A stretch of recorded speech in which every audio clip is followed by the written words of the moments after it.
La mairie de Dakar actuellement fonctionne par le biais d'un intérimaire comme le stipule la loi. Et je voudrais aussi rappeler et inviter tout le conseil municipal de la ville de Dakar à rester soudé autour de Madame le maire qui assure l'intérim des affaires courantes pour le bon fonctionnement de notre mairie, mais surtout pour le bien des populations de Dakar. N'acceptez pas de vous faire divertir par soi-disant une probable élection pour remplacer le maire de Dakar. Cela ne pourrait se faire qu'une fois que la Cour suprême serait prononcée. Pour revenir à notre sujet, inviter le président de la République à bien vouloir assurer et s'assurer du bon fonctionnement de l'institution judiciaire. Je voudrais rappeler que l'article 135 du Code général des collectivités locales stipule clairement qu'un maire ne peut être révoqué que par décret présidentiel. Monsieur le Président de la République, je n'ai pas encore vu ce décret présidentiel. Et seulement en cas de crime ou de faute grave, après une procédure contradictoire. Et je voudrais rappeler que dans le cas de cette révocation dont je fais l'objet, il n'y a aucune condamnation pour crime, il n'y a aucune audition. Je le répète et le rappelle et le confirme, il n'y a aucun décret présidentiel et cet arrêté préfectoral est constitutif d'un excès de pouvoir manifeste. Il est donc caduc en droit. Et par ricochet, vous me permettrez d'interpeller respectueusement la Cour suprême pour vous dire qu'il ne s'agit pas de moi. Moi, je m'occupe d'autre chose aujourd'hui. J'ai d'autres objectifs et j'ai d'autres ambitions. Il ne s'agit pas de mon mandat de maire. Je voudrais vous rappeler que je suis d'abord un citoyen sénégalais. Je ne suis pas n'importe quel citoyen sénégalais, je suis un élu.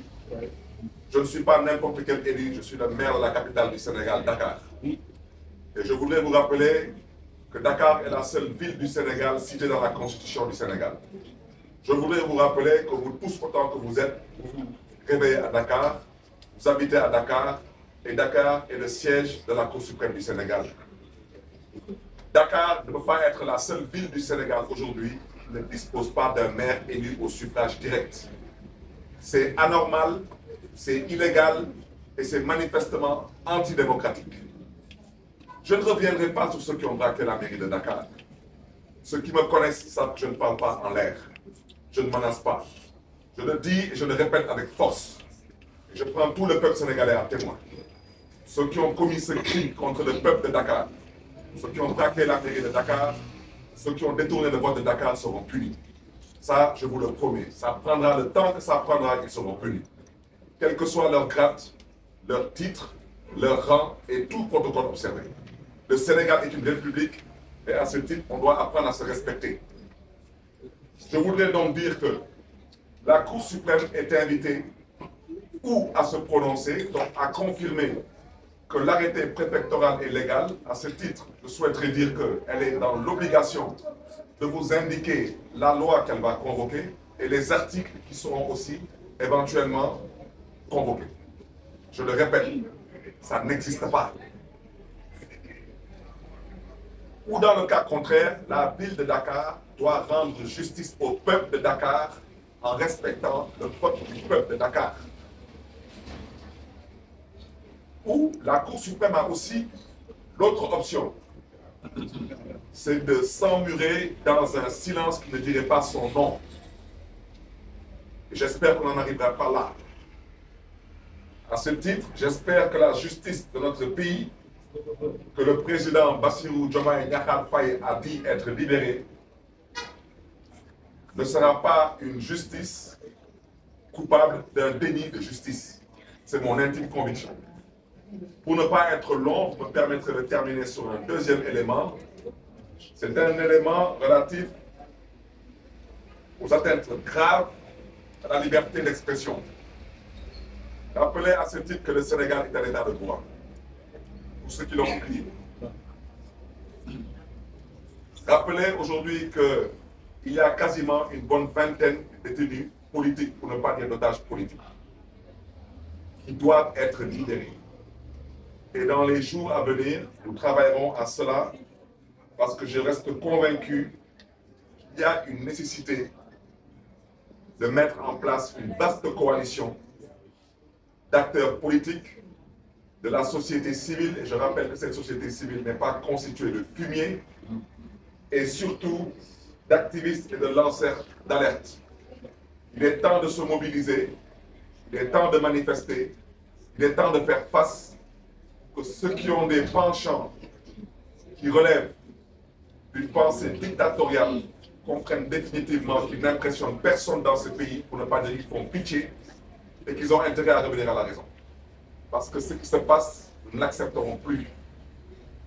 Mes pensées vont vers mon frère Hassan Diouf, vers Abdou Nguer, vers Badara Gadiaga, vers Moustapha Diakhaté, vers Ablaye Ndiaye, entre autres. Mais à ce stade, je souhaiterais interpeller Reporters sans frontières. Monsieur Bachir Fofana est un éminent journaliste qui n'a fait que faire son travail comme tous les journalistes à travers le monde le font tous les jours. C'est d'informer juste et vrai. Et éventuellement, de nous faire part de sa pensée.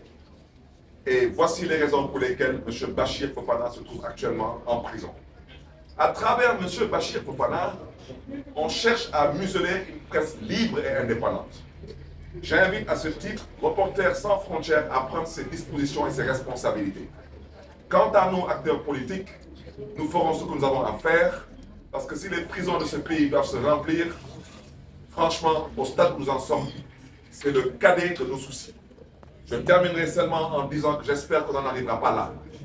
Parce que si on en arrive là, malheureusement, la responsabilité du président Bassirou Diomaye Diakhar Faye ne pourrait pas ne pas être impliquée et convoquée.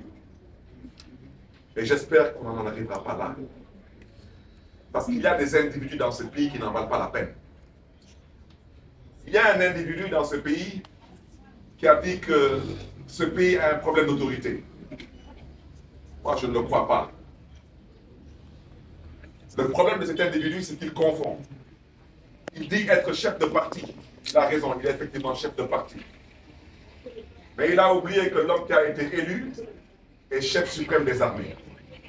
Et l'armée a toujours été une armée sous autorité. Donc à la limite, c'est une insulte grave à l'armée, à l'intelligence des Sénégalais. Et ça, nous en reviendrons prochainement. Alors ce monsieur dit que le problème de ce pays, c'est qu'on doit lui laisser le soin de gouverner. Un chef du gouvernement, il gouverne. Et comme il ne comprend pas le français, il a voulu vous dire qu'il avait souhaité qu'on lui laisse le soin de présider. Mais un président, c'est bien pour présider, mais un président, il est élu. Et lui, il est nommé. Donc je vous remercie une fois de plus pour votre aimable attention, en vous souhaitant une excellente fin de journée et une très bonne continuation.